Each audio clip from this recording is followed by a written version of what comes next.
Como dominar um dos elementos mais importantes da fotografia? Tem uma ótima historinha para ilustrar a importância do contraste. Um diretor estava tentando explicar para uma jovem atriz a importância e o impacto do contraste na arte. Sem muito sucesso na explicação, ele a convida para dar uma passeada. E aí eles vão andando pela cidade, a cidade toda turbulenta, tumultuada, cheia de poluição visual. Enquanto eles debatem ali sobre o contraste entre o forte e o fraco, o alto e baixo, e outros tipos de contraste, ele a direciona para dentro de um edifício e eles entram num elevador. Ela ainda não está muito convencida com essa história de que o contraste é importante para a interpretação dela, para ela usar nos personagens dela, até que eles chegam no último andar e descem do elevador. Ela dá de frente ali para aquela vista panorâmica da cidade inteira, maravilhosa ali, tudo visto de cima. E aí ela solta um som de uau, impactada com aquela imagem. O diretor sorri e fala: se a gente tivesse parado andar por andar para você observar a vista, você acha que você teria tido o impacto que você teve ao chegar aqui em cima e olhar a vista panorâmica? Ela nega com a cabeça e ele arremata: contraste move com nossas emoções. A palavra contraste vem do latim contrastare e vem de contraste, que é estar em oposição, com stare, que é aquilo que está.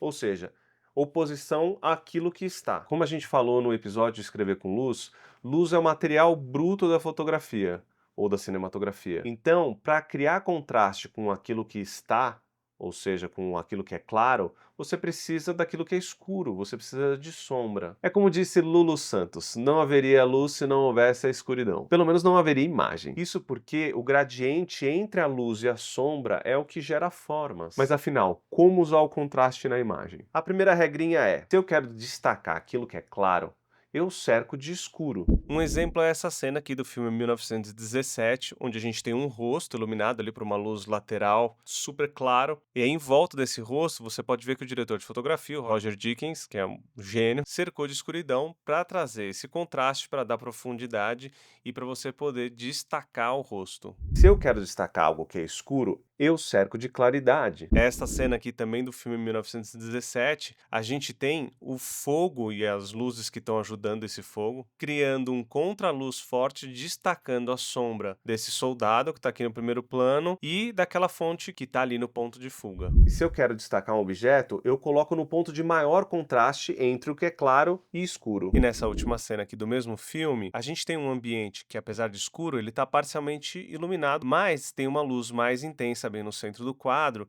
que traz o nosso olho direto para esse contraste entre essa luz e essa mulher com o filho no colo. Disso a gente pode pensar que a conversa entre a luz e a sombra, entre o que é claro e escuro, é nossa maneira de criar formas. Então vamos à segunda regrinha. Para criar a imagem, é preciso enxergar luz e sombra, ou enxergar claro e escuro. A gente está acostumado a olhar o mundo e assimilar as imagens sem um olhar técnico e crítico. Então é preciso treinar o nosso olhar para ver quais são os emissores de luz, quais são os objetos que estão bloqueando essa luz e qual é o efeito desse bloqueio nessa luz, que tipo de sombra isso gera. Uma vez que a gente começa a entender essa dinâmica, a gente começa a usar os emissores de luz, os objetos que bloqueiam para gerar sombra, de propósito, com propósito. Por exemplo, se eu tenho uma luz de teto em um quarto, ela se espalha por todos os cantos, fazendo algumas sombras com alguns objetos que entram em contato. Já se eu colocar uma luz do lado de fora do quarto, a luz pode atravessar uma porta ou uma janela e criar uma dinâmica visual mais interessante. Para exemplificar isso, eu escolhi 4 cenas diferentes do filme A Lista de Schindler.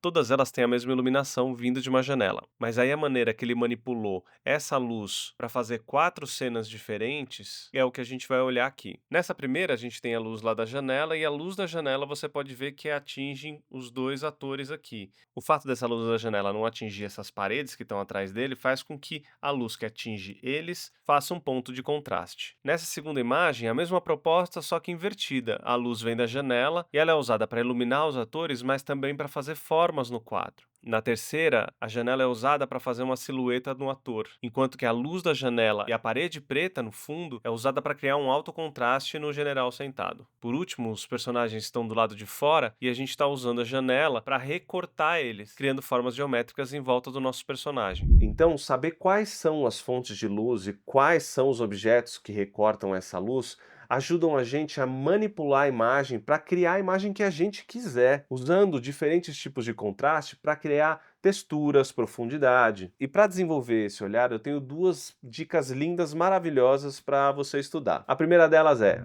usar preto e branco. Quando você elimina a cor, você elimina também uma distração. Você consegue focar exclusivamente na sua capacidade de observar o contraste e desenvolver sua habilidade de enxergar luz e sombra. A cor tem suas próprias leis de contraste em cima das leis de contraste de luz e sombra. Então é importante você observar as leis fundamentais da luz e sombra antes de acrescentar luz. Então, elimina a cor. Isso vai te permitir enxergar não só a diferença entre a luz e a sombra, mas também todos os gradientes de cinza. Inclusive, existe uma técnica que chama escala de cinza, mas isso a gente vai ter um episódio só para falar sobre isso. O que vale agora é aproveitar a ausência da cor para você entender todos os efeitos da luz. Segunda dica: tenta usar um emissor de luz por vez. Quando você joga muitas luzes no ambiente, fica difícil de entender o que cada uma está fazendo. Você acaba gerando múltiplas sombras e até cobrindo sombras que poderiam dar mais profundidade dinâmica para sua imagem. Aprender a controlar um refletor ou um abajur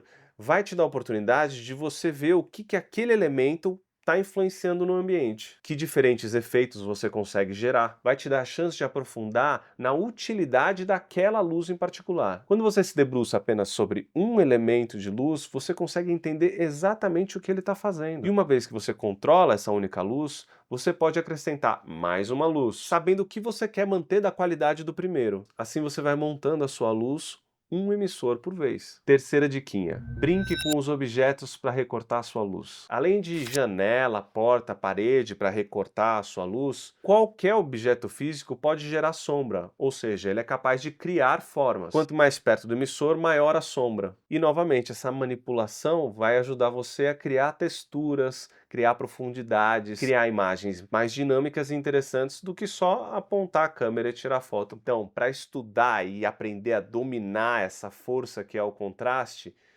preto e branco, uma luz por vez e objetos para recortar essa luz.